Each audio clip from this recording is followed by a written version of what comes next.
Okay, ladies and gentlemen, welcome back to Psychology. We're moving along to lesson number 7. And this is an exciting lesson, I think. I find this to be fascinating, this particular lesson, which is dealing with something called altered states of consciousness. We'll define that in just a little bit, and it sounds pretty fancy, but really it's just what happens when you are not awake. When you are not awake and you are not functioning normally, you are in something called an altered state of consciousness. And the most classic example of that is sleep.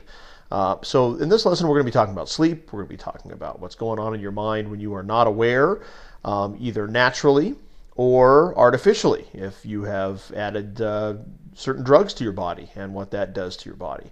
So that's going to be what we're going to talk about this particular week. But as always, we're going to start off with a spotlight, and our spotlight this week is on something, again, that's appropriate for the topic this particular time, and that is insomnia. Now, all of us have had times when we can't sleep. Either we're stressed, or we're worried, or we're concerned about something, or we drank too much Monster, or whatever it might be, and that is known as insomnia. That is a lack of sleep. When insomnia becomes more than just an occasional thing, it can be physically and emotionally debilitating. Your body needs sleep. Physically, it needs sleep.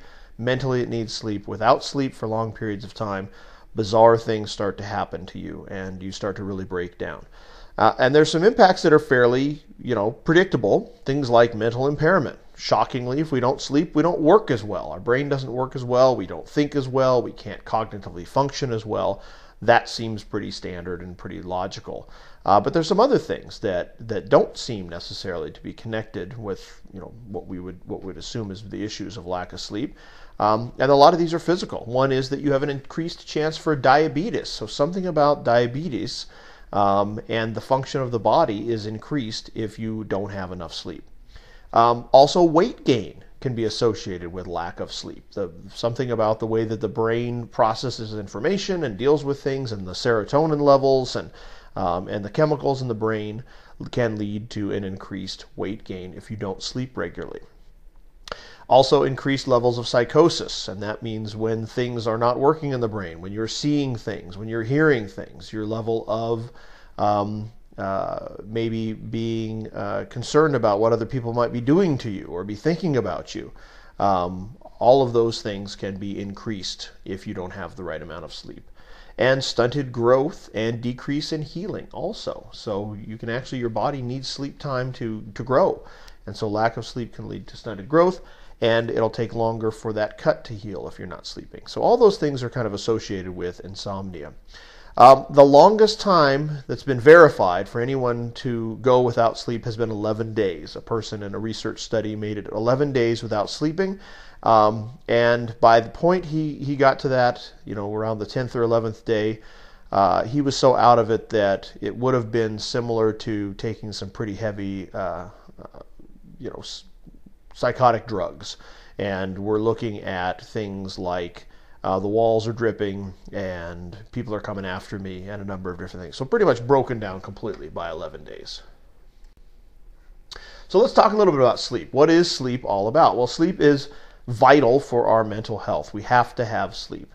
And just to define a couple of things, consciousness is that normal state of awareness. So when we're talking about altered states of consciousness, we're talking about somebody who is not completely aware. And, I put normal in quotes because what is normal? But normal is kind of what we perceive. If you wake up and you've had the right amount of sleep and you're eating well and you're not on any particular type of drugs, you are considered to be in a normal state of awareness. It's how most of us live our awake lives. If you're not in that state, you are in an altered consciousness. So that could be because of sleep, because of drugs, because of whatever it may be. That is altered consciousness. Sleep, we know, is restorative. That means that our bodies, we believe, need it. They need it physically to kind of allow ourselves to kind of rebuild. And we think we need it consciously as well to process information, to put everything in kind of order before we begin the next day. So there's no question that the human being needs sleep. So what are the stages of sleep? Let's talk a little bit about what that looks like.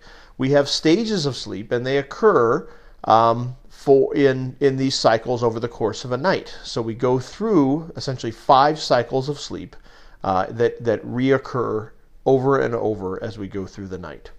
So we start off when we first fall asleep, we're in what's called stage 1. Stage 1 is light sleep. It's relaxation, our pulse is slowing. It doesn't last very long, it lasts about 10 minutes in stage 1, but it's when we first fallen asleep, we're becoming very, very relaxed. Stage 2, the next stage, is where breathing slows, relaxation deepens, and the highest percentage of the time during these stages we spend in stage 2. So stage 2, there's not a lot going on cognitively. We're just essentially very, very relaxed and our breathing is slowing. Stage 3 is what's called deep sleep, and we're having some large, slow brain waves. The brain is starting to really kind of change from its consciousness, its normal awake mode, into very, very deep sleep. And stage 4 is actually that, very deep sleep. At that point, it's very difficult to waken a person. If somebody's in a very deep sleep, that stage 4 sleep, it's difficult to wake them up. You really would have to shake them and yell at them and to get them up, and they would be very disoriented likely when they pop out of that stage 4. It's also where we think sleepwalking occurs, sleepwalking and sometimes sleep talking. Stage 5 is the fun stage. That's called REM sleep. REM stands for rapid eye movement. It's when the eyes are going back and forth in the head. And that's just one of the physical manifestations. We just happen to call it that.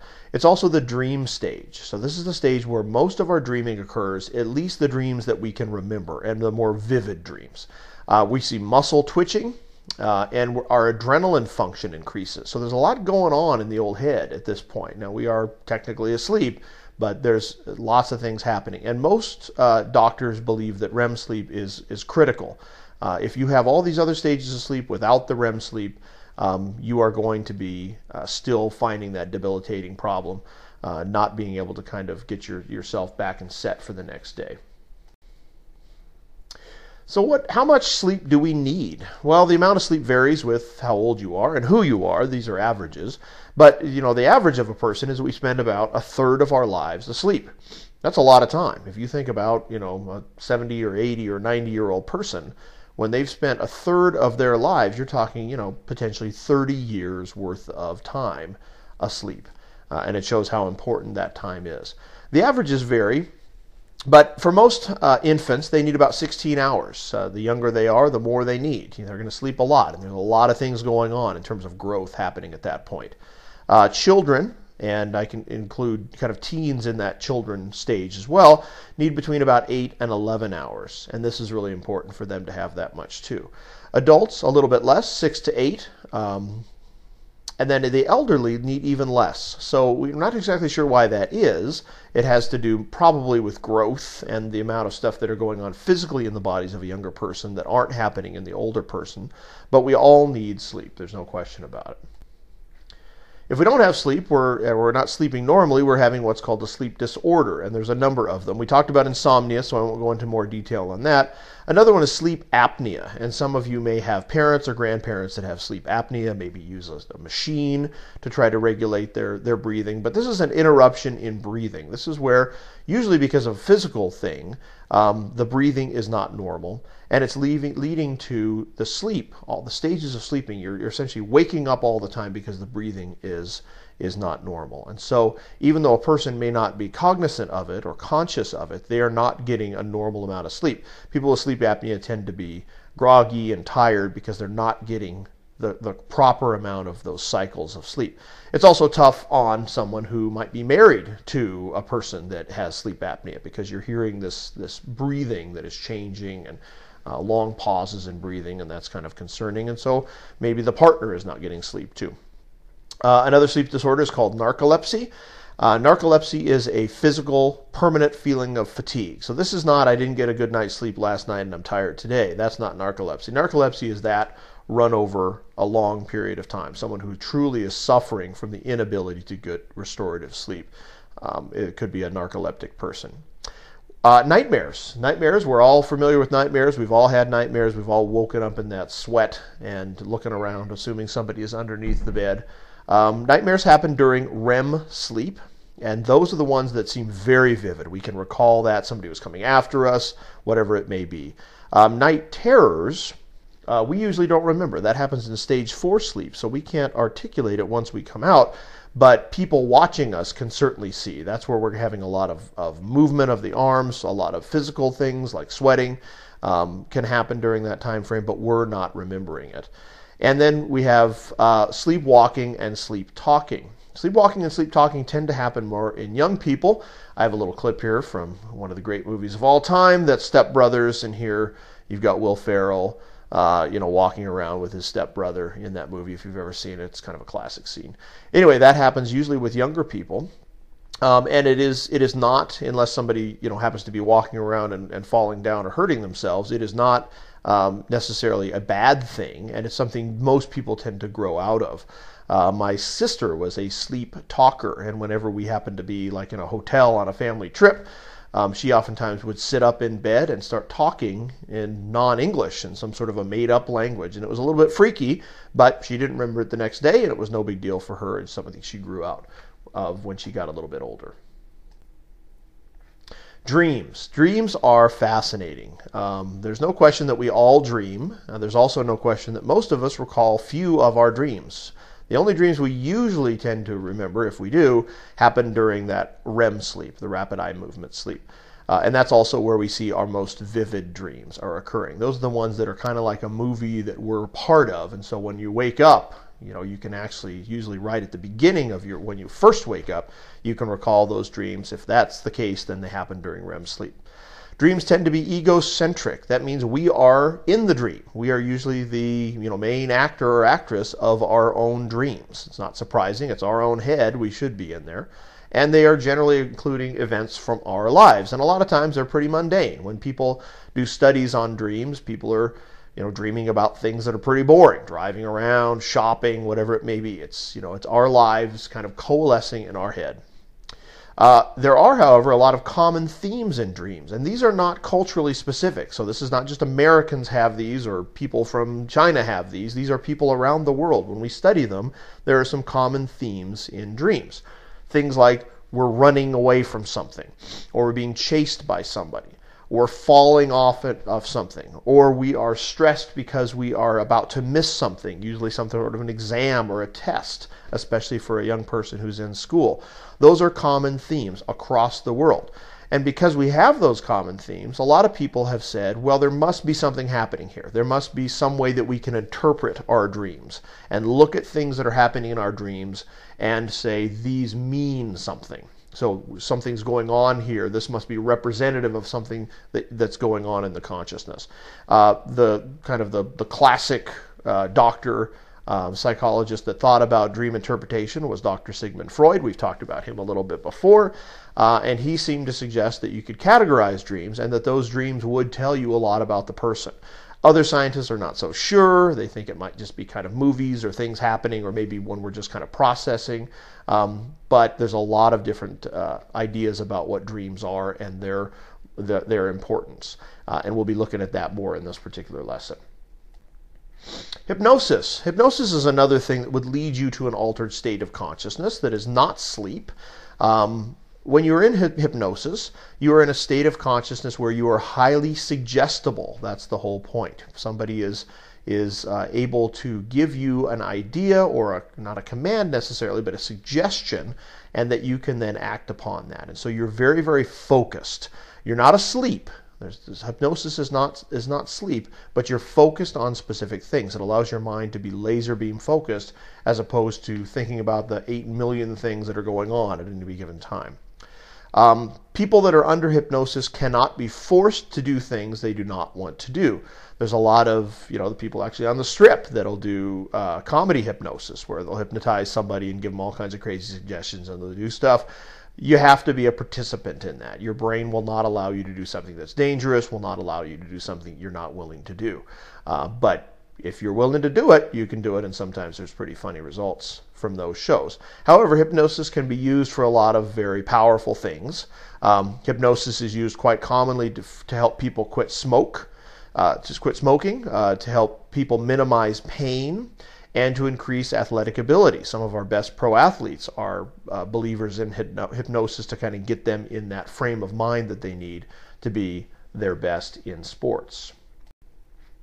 Another way that we certainly can alter our consciousness artificially is through the use of drugs. And psychoactive drugs are a type of drugs that interact with our central nervous system and change it in some way that alters our consciousness. There's a number of different classes of drugs. They're in your textbook. I'm going to go through them very, very quickly. And all of these drugs, obviously, most of them are illegal. Those that are legal have to be prescribed by a doctor. And generally, these are taken recreationally. And of course, because of that, have a lot of negative side effects that we need to be aware of too. Some of the classes of drugs that we'll talk about are the distortion of experience drugs. And the classic drug here is marijuana. Marijuana tends to intensify sensory experiences. So it's not changing the way you're seeing the world totally. What it's doing is it's intensifying that in some way. The next class of drugs, which do change your sensory input, are the hallucinogens. And hallucinogens, the classics, are LSD or mescaline. Those tend to change the way that you are actually interacting with the world. People that have taken those drugs can report things like the walls were dripping, inanimate objects were talking to me. It gets a little crazy. And this is where your brain is actively changed in terms of how it's taking in sensory input from the world. There are the opiates. Opiates are based on the plant opium, and the kind of major ones of those particular class of drugs are things like heroin or morphine. Those tend to lead to a euphoric state. They are oftentimes they deal with pain management. Certainly morphine is a pain management. So it's an analgesic. It makes your pain go away, but it usually gives you a euphoric feeling as well. And then the depressants. Alcohol is the most common one, and it decreases inhibition. So it depresses your ability to think about something, and to your normal inhibitions that would say, I don't think this is a real good idea. People that are drunk tend not to have those inhibitors, and that can be some pretty catastrophic results, especially when we add alcohol to things like driving. Absolutely, I can drive this car home. I have the ability to do that. And then we know what happens when people drink and drive. So those are some different ways, collectively, that we can alter our consciousness. The classic one is sleep. We talked most about that, but there's other ways as well. So the chapter this week, the reading, will go into much more detail on that. And then our focus for our case study will be on dreams and dream interpretation. So I hope you're as interested in this subject as I am. I find it pretty fascinating. Hopefully you will too. And we'll talk about it more during the rest of this particular lesson. Thanks.